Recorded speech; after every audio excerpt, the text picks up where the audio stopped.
marking period 1, and whereas week 3 we're working on continuous functions as well as limits, discontinuities. So a continuous function is a function that never ends. So it continues, if you forget. So it extends from one interval, one interval from left to right, right? So there's 4 types of discontinuities that you'll need to identify. There's a removable, and then there's the non-removable. So this one we literally just refer to as removable. Right here, it's removable. And there's a little hole right here. It's at -4, 3. And it's distinct because we might refer to this as the hole at x equals -4, right? Similarly, down here on the bottom, we have a hole at x equals -4. We could also include the coordinates here, -4, 3. You know. But please note that it is what we refer to as defined at -4, 5. It's defined here. And we really won't get into that until we hit limits. Now, here we have non-removable discontinuities, and we refer to these as infinite discontinuities, because what happens is, if you notice, there's a gap in this graph here. There's a gap right here. This is imaginary line, but it's this boundary where when I'm moving from the left, if I'm going this way from the left, we call that as x approaches this tick mark, this 0. We call it, this is how we denote that. X approaches from the left, and it's like it hits this wall, but it never quite hits 0. And so never quite hits. Never quite hits 0. X. Yeah. So, and this is a vertical asymptote. This is my vertical asymptote. All of this language, right? And it's my vertical asymptote. And it all fits together. It all fits together. X equals 0. X equals 0. So it's vertical. And similarly, as x approaches from the right,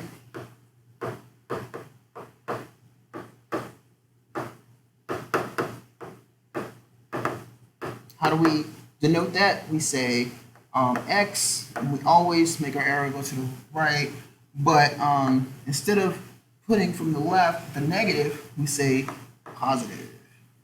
As x approaches 0 from the right, that's what that means. I like shorthand. Lastly, we have, so this is an infinite discontinuity, we have a jump discontinuity, which means there's a break for some x value. There is a break for some x value, right? So let's look at some more formal ways of looking at this below. So how might we describe an infinite discontinuity? So it's just a discontinuity that is an asymptote.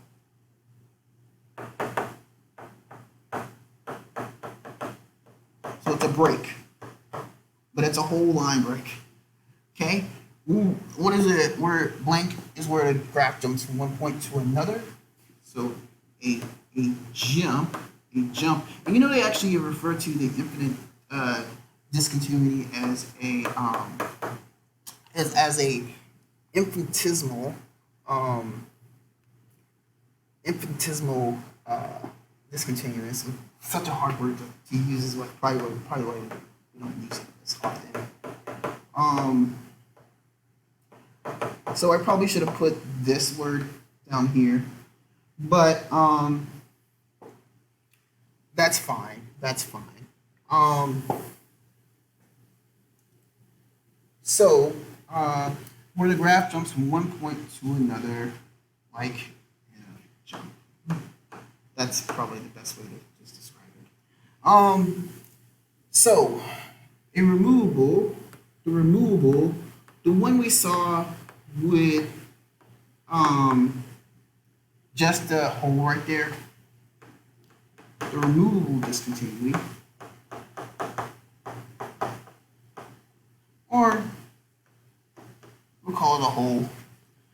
They also refer to it as sort of like an endpoint and a limit exist. So we have to redefine the function when we have this. But that's just another story, and I'll keep rambling on with these things. So next page here. All right. So this is identify the x values of each discontinuity and write if it is removable or not. So remember, removable is a hole. So, and if we look back at our page here, the removables, when we have a jump, it's not removable. It has to stop at that same point and continue. It has to stop at that same point and continue before it can be removable. So looking at number one, I do see some discontinuities. I see one. If I move from left to right along this path, I see one at -1. It's a break, but it's not removable because there's a break in it. And I see one if I continue at 2, but it's not removable because there's a break. And I see one at 4. And I'm looking at all of the places along the x-axis. So x equals -2, and I'm going to use curly brackets, 2 and 4. And none are removable. And what type is the non-removable? So we say non-removable. And these are all jump. These are all jump discontinuities. All of the x's. If they weren't, we would go and identify each one. That's why I wrote them out first, and then we decided. So let's look. I do see one removable. It's right here. This is one removable. So I'm going to go ahead and describe it. So removable at x equals, let's see, 1, 2, -2. Okay. Now I have a jump discontinuity. If I keep going, this is a break. This is my break right there at x equals -1. I actually like doing these. And then if I keep going along, I approach that vertical asymptote. It's at 2. So I have a vertical asymptote, or we can say infinite discontinuity is at 2. So fairly simple here. Fairly simple. Okay. Here, move to the right. Move from the left. Right. I do have a break. It's a jump. This whole thing goes together here. So a jump, and I have 2 jumps. I see the other one already. So x equals, I'm going to do a curly bracket because I know there's 2. X equals -3, and I'll just wait. Keep going. I have a removable.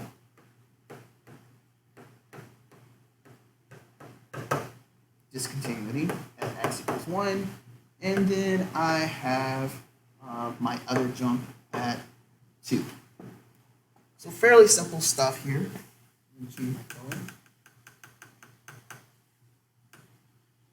Alright, so looking at number next. Alright, and somehow I got pink. I have a jump. So a jump. Looks like I have 2 holes. A jump at -2. I really should be putting curly brackets around all these numbers. It's most appropriate. What about as we move along? towards this other side, from the left towards the right. So keep going along. I have my removables at x equals, and it looks like I have it twice.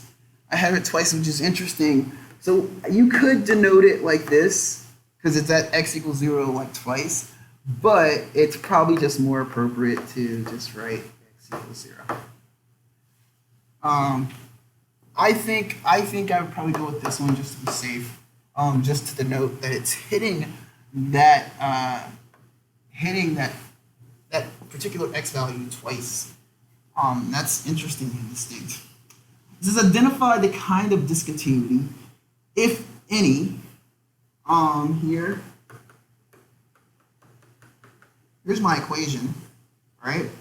But here it never crosses and it fails to hit 0 from the left and the right. So this is a infinite discontinuity. And remember, what's distinct about these is we're referring to asymptotes here occurring. And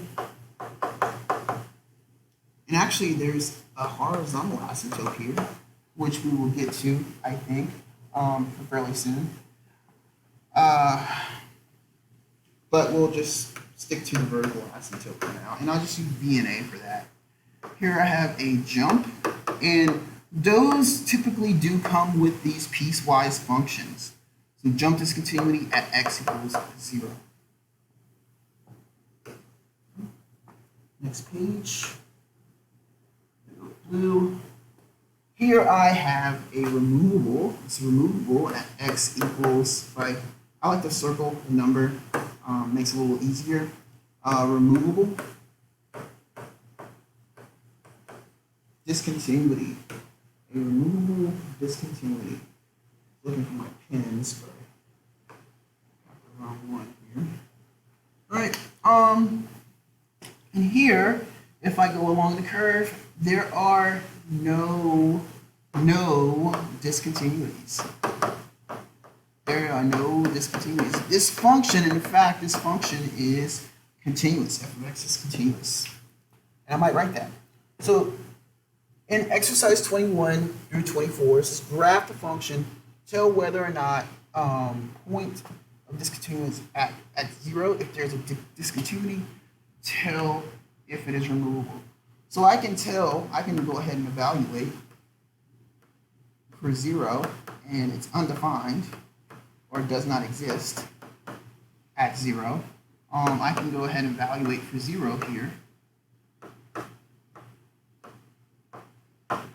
And question mark, I get 0, 0 here.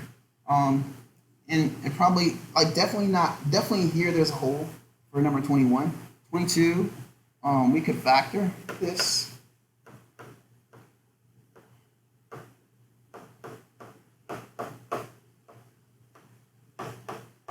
And yes, there's a removable. There's a removable there. And its height is going to be at 1, more than likely. So let's grab us a Desmos graphing calculator here. I'm going to go ahead and type these functions in. So we have 3 over x and x squared cubed over plus x. So we have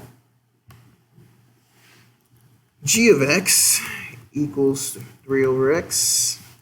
Then we have h of x equals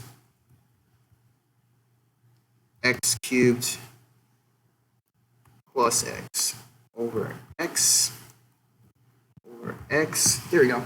So let's see what types we have. So here is 3 over x, and obviously I have a vertical asymptote here. I'm going to highlight it for us and fairly quickly. So x equals 0, and I mentioned that horizontal asymptote, which I can see, but we're only going to kind of look at this one, really. Let's change this to how it should look, which is dotted.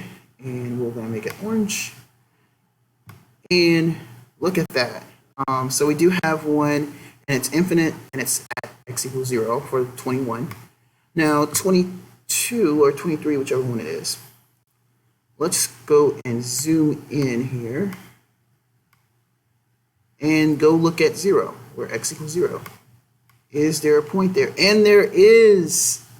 There is a point there. That's interesting. I didn't think there would be. I didn't think there would be. So I'm gonna go look at the table for this to make sure. I like to make sure here. Oh, at 0, it's undefined. So you got to be careful. At 0, it's undefined. So there is a removable. It's removable because you can't really tell. Let's go back. So what do we have here? Does not exist right here. Produced an infinite discontinuity. Where? Right here at x equals 0. At x, I like to use the at symbol. And next, we produced a removable discontinuity.